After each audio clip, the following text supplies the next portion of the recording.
Alô, bom dia, bom dia, bom dia, comunidade mais linda do mundo. Um grande abraço, um ósculo santo aos meus irmãos em Cristo Jesus e a todos os meus amigos que nos acompanham pelas redes sociais. O nosso tema hoje é: por que eu erro? E nós vamos então partir de um texto que está em Mateus capítulo 22, o verso 29. Vale a pena você dedicar esse capítulo porque Jesus está respondendo a uma pergunta que foi feita por um grupo chamado saduceus. E Jesus então responde a eles da seguinte maneira.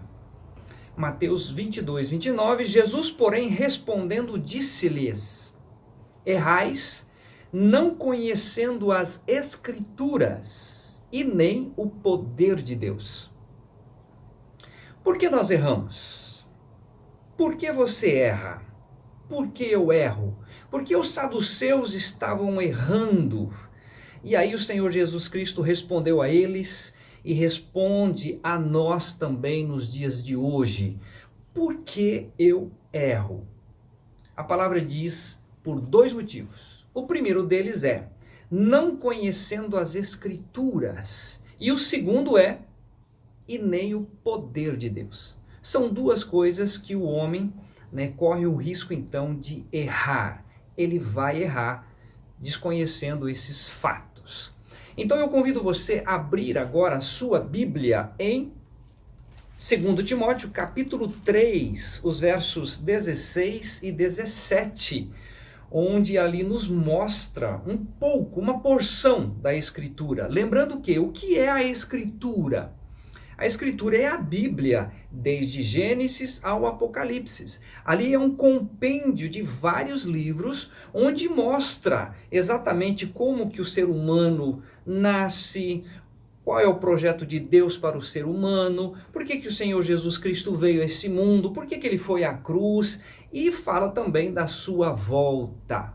Então, toda a Escritura, ela contém tudo aquilo que o homem precisa para não errar.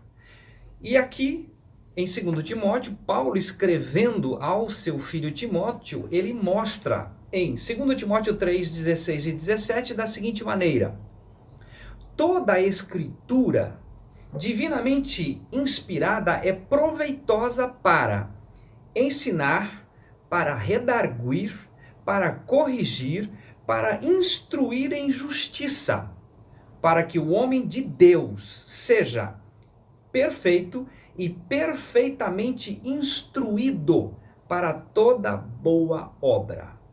Então, todo esse compêndio, esses livros da Escritura, o Senhor está nos mostrando que serve para o nosso ensino, serve para a nossa instrução, para viver nesse mundo de uma forma que agrada ao Senhor Deus.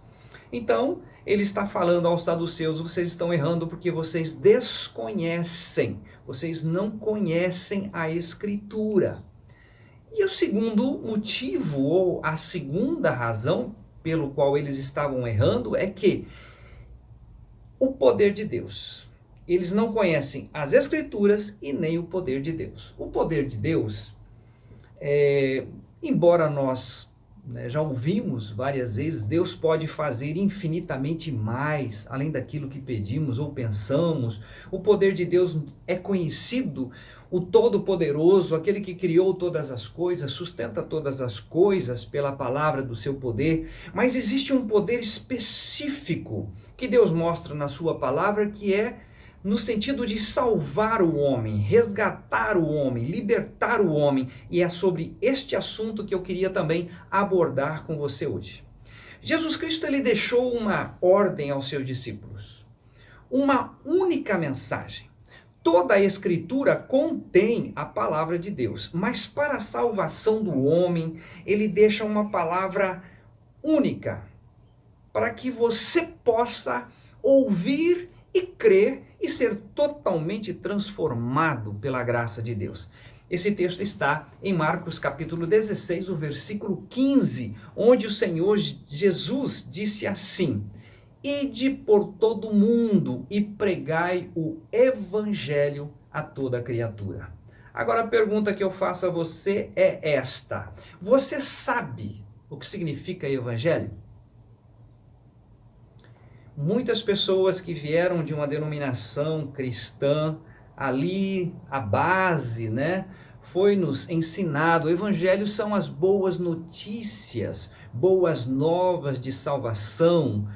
No grego é euangelion, ou seja, é exatamente isso, boas notícias, boas novas. Agora, a pergunta é: você sabe qual é a boa notícia do evangelho? E aí que eu queria mostrar para você algo sobrenatural. Que boa notícia é essa que a palavra de Deus, a Escritura, vai revelar ao seu coração hoje? Então, vamos lá? Romanos, convido você agora a abrir a palavra de Deus em Romanos, no capítulo 1, os versículos 16 e 17, que nos dizem assim: porque não me envergonho do evangelho de Cristo, pois é o poder de Deus para a salvação de todo aquele que crê, primeiro do judeu e também do grego. Porque nele se descobre a justiça de Deus, de fé em fé, como está escrito: mas o justo viverá da fé.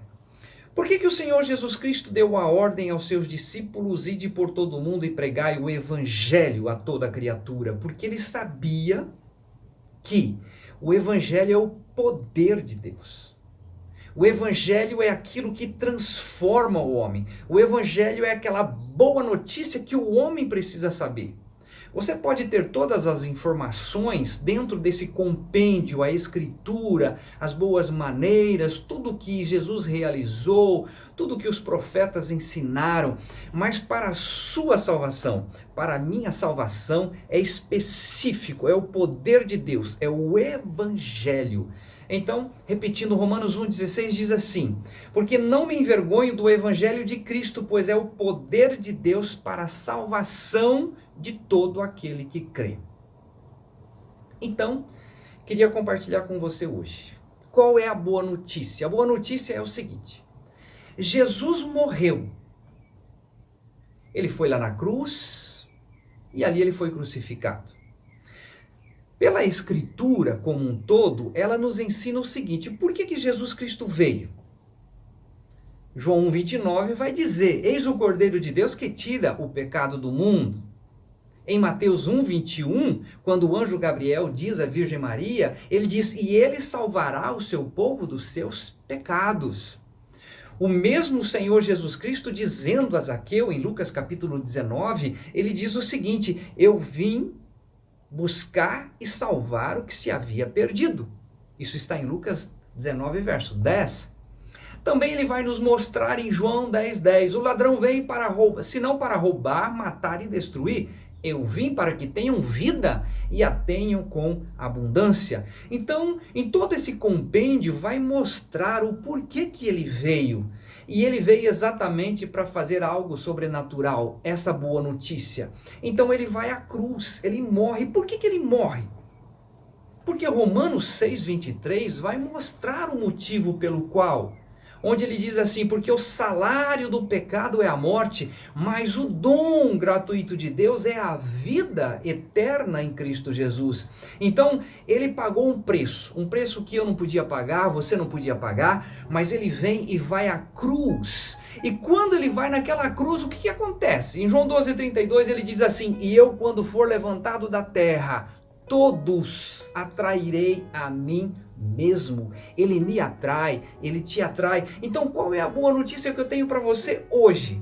É que assim como Jesus Cristo morreu na cruz do Calvário, eu e você fomos atraídos juntamente com Cristo, e quando ele morreu, eu morri, você morreu, conforme é descrito em 2 Coríntios capítulo 5, versículo 14, que diz assim: porque o amor de Cristo nos constrange, julgando nós isto, que se um morreu por todos, logo todos morreram. Então, eu e você somos coparticipantes da morte juntamente com Cristo. Qual é a boa notícia? É que eu não fiquei morto. Jesus ele foi sepultado e eu fui sepultado com ele. Isso está descrito onde? Em Romanos. Você pode pegar a sua Bíblia e você pode verificar em Romanos capítulo... Nós vamos ler o capítulo 6, os versos 3 e 4. Olha que coisa linda, maravilhosa, que diz assim: ou não sabeis que todos quantos fomos batizados em Jesus Cristo, fomos batizados na sua morte? Versículo 4. De sorte que fomos sepultados com ele pelo batismo na morte, para que, como Cristo ressuscitou dos mortos pela glória do Pai, assim andemos nós também em novidade de vida. Qual é a boa notícia que eu tenho para você hoje? É que juntamente com Cristo nós morremos, juntamente com Cristo nós fomos sepultados juntamente com Ele, mas ao terceiro dia, pela graça do bom Deus, Ele ressuscitou. As mulheres foram lá, o discípulo foi lá. Onde que está o Messias? Ele ressuscitou, ele não está aqui. E Efésios capítulo 2, versículo 6 vai mostrar então, olha que beleza, olha que boa notícia que eu tenho para você hoje. Efésios 2,6 diz assim: e juntamente com ele nos ressuscitou e nos fez assentar nos lugares celestiais em Cristo Jesus. Por isso que eu insisto nesse assunto. Gálatas 2:20 vai nos mostrar o seguinte: já estou crucificado com Cristo, e vivo, não mais eu, mas Cristo vive em mim. Esta obra sobrenatural, ele, o Senhor Jesus, dizendo aos saduceus: olha, vocês estão errando por dois motivos. Vocês desconhecem as Escrituras e o poder de Deus. E o poder de Deus é exatamente esta obra maravilhosa. Fomos atraídos em Cristo, morremos com Cristo e hoje, pela graça do bom Deus, Cristo é a nossa vida. Por isso que o apóstolo Paulo, ele faz questão de escrever em 1 Coríntios capítulo 4, versículo 15, o seguinte: porque ainda que tivesses 10.000 pedagogos, 10.000 aios, 10.000 ensinadores em Cristo, não teríeis contudo muitos pais, porque eu, pelo Evangelho, vos gerei em Cristo Jesus. O que gera o homem, o que regenera o homem, o que faz o homem de velha a nova criatura é o Evangelho, é o poder de Deus. Então, quero terminar esse programa dizendo para você o seguinte: por que eu erro? Porque eu desconheço a Escritura e o poder de Deus. E o poder de Deus está aí. Você foi atraído, você foi sepultado, você foi ressuscitado juntamente com Cristo. E é pela graça do bom Deus que tudo isso foi feito. Então, peça ao Senhor Deus para revelar esta obra sobrenatural no seu coração. E eu tenho certeza que Ele vai fazer isso porque Ele deseja que todo homem seja salvo e chegue ao pleno conhecimento da verdade. Um maravilhoso, um excelente dia para você. Tchau!